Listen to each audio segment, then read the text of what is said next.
l'émission Saveur divine. Cette bonne nouvelle du royaume sera prêchée dans le monde entier pour servir de témoignage à toutes les nations. Alors viendra la fin. Ce pain céleste vous est présenté par Immaculée Niraneza. Je vous salue, très chers amis, vous tous qui écoutez l'émission Saveur divine. Que la grâce de notre Seigneur soit avec vous. Je bénis l'Éternel pour le souffle de vie aujourd'hui. Merci pour ce cadeau qu'il nous donne de voir encore le jour. Nous sommes déjà jeudi et la semaine va bientôt se terminer. Mais la saga de Joseph n'est pas encore finie. Aujourd'hui, je ne rentrerai pas dans les détails, mais je vous recommande vivement de lire Genèse chapitre 42, 43 et 44. Dans ces trois chapitres, vous voyez comment les frères de Joseph ont dû quitter le pays de Canaan pour se rendre en Égypte à cause de la famine. Il y a eu une grosse famine et Jacob a envoyé ses fils pour aller chercher à manger. Alors la premier voyage, donc ils ont été en Égypte et ils ont rencontré Joseph puisque c'était lui l'intendant, c'était lui qui gouvernait l'Égypte. Alors ils ont été là où Joseph se trouvait, mais bien sûr que Joseph n'a pas voulu se révéler à ses frères. Ils ne l'ont pas reconnu puisque pour eux, Joseph était déjà mort. Ils ne savaient pas du tout qu'il soit vivant et qu'il est là-bas. Et donc, Joseph a camouflé son histoire. Il a reconnu ses frères et il leur a demandé de retourner. C'est vraiment, je ne rentrerai pas dans les détails. Toujours est-il qu'ils ont dû faire un deuxième voyage pour aller toujours rencontrer Joseph. Et je vais vous lire un passage où ils sont donc en face de leurs frères. Genèse 45 au verset 4. Joseph dit à ses frères, « Approchez-vous de moi. » Ils s'approchèrent, il dit, « Je suis Joseph, votre frère que vous avez vendu pour être mené en Égypte. Maintenant, ne vous affligez pas et ne soyez pas fâchés de m'avoir vendu pour être conduit ici, car c'est pour vous sauver la vie que Dieu m'a envoyé devant vous. Voilà 2 ans que la famine est dans le pays et pendant 5 années encore, il n'y aura ni labour ni moisson.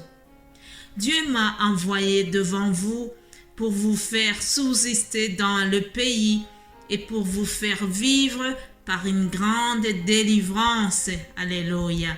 Ce n'est donc pas vous qui m'avez envoyé ici, mais c'est Dieu.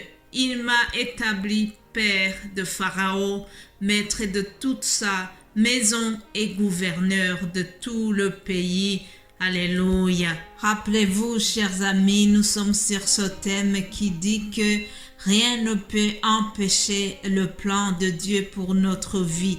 Rien ne peut empêcher la destinée que Dieu a prévue pour ta vie. Il a établi Joseph, il l'a établi maître et gouverneur de tout le pays d'Égypte.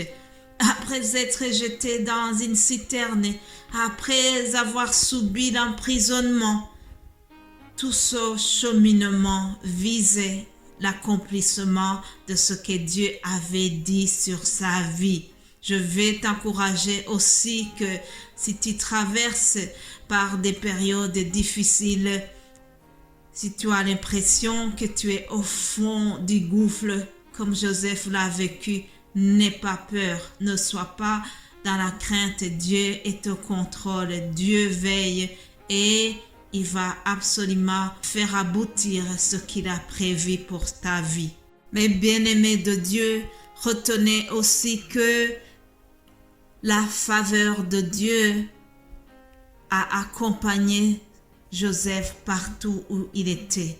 Sa faveur ne l'a jamais abandonné. Je prie que la faveur de notre Seigneur soit sur toi, soit sur ta vie, que la faveur de Dieu soit sur toi au travail, que sa faveur soit sur toi dans les écoles où tu te trouves, que la faveur de Dieu ne t'abandonne pas et vraiment tu pourras expérimenter la bonté de Dieu qui va te suivre. Alors comme cette bonne main de l'Éternel était avec Joseph, écoutez ce qui s'est passé. Chapitre 47 au verset 6, on nous dit que Pharaon donc s'est adressé à Joseph, puis lui a dit: le pays d'Égypte est devant toi. Établis ton père et tes frères dans la meilleure partie du pays. Vous vous imaginez, chers amis, il devait choisir lui-même le lieu, la meilleure partie du pays où il va faire habiter ses frères et son père. Alléluia. Vous vous imaginez, vous vous rendez compte, c'est comme si quelqu'un arrive ici en Belgique et au lieu de lui mettre dans un centre fait d'asile, on le prend, on l'amène au palais et on lui dit: voilà, choisis la meilleure ville du pays et choisis soit le Brabant Wallon ou choisis si tu vas vivre à Bruxelles, choisis en tout cas une des meilleures villes que tu connais en Belgique et nous allons t'établir là-bas et nous allons te donner tout ce dont tu as besoin. Alléluia, toi et ta famille. C'est ça que Joseph a vécu en Égypte parce que la main de l'Éternel était avec lui, la faveur de Dieu l'accompagnait. Dieu est bon. Joseph a donc choisi la meilleure partie du pays et il a été les installer dans la région qu'on appelle Gozen et ils ont prospéré là-bas. Ils ont prospéré, ils sont multipliés et ils étaient devenus à plus de 400 000 avant la mort de Joseph et la mort de Jacob. Merveilleux, n'est-ce pas? Des gens qui étaient partis en étant 70, ils se sont multipliés jusqu'à être des milliers. Mon frère, ma sœur, toi qui écoutes ce message, avant de terminer, je voudrais que tu retiennes ceci. Dieu change le mal en bien. Oui, Dieu a changé le mal en bien pour Joseph et il peut le faire pour toi aussi. Genèse chapitre 50, nous voyons ce que Joseph a dit à ses frères.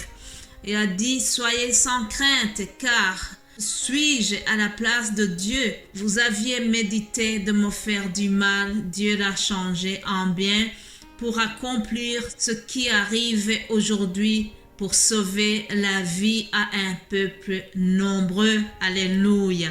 Voilà, Joseph est en train de rassurer tout le monde parce qu'ils n'étaient pas tranquilles. Peut-être dans le fond de leur cœur, ils se demandaient si un jour il ne va pas se venger contre eux.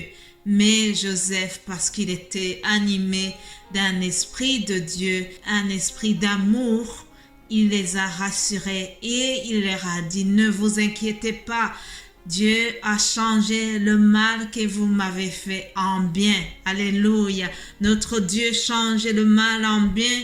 Celui qui était dans la citerne s'est retrouvé au palais royal. Alléluia. Joseph qui était un esclave est devenu gouverneur du pays d'Égypte puisque Dieu change le mal en bien.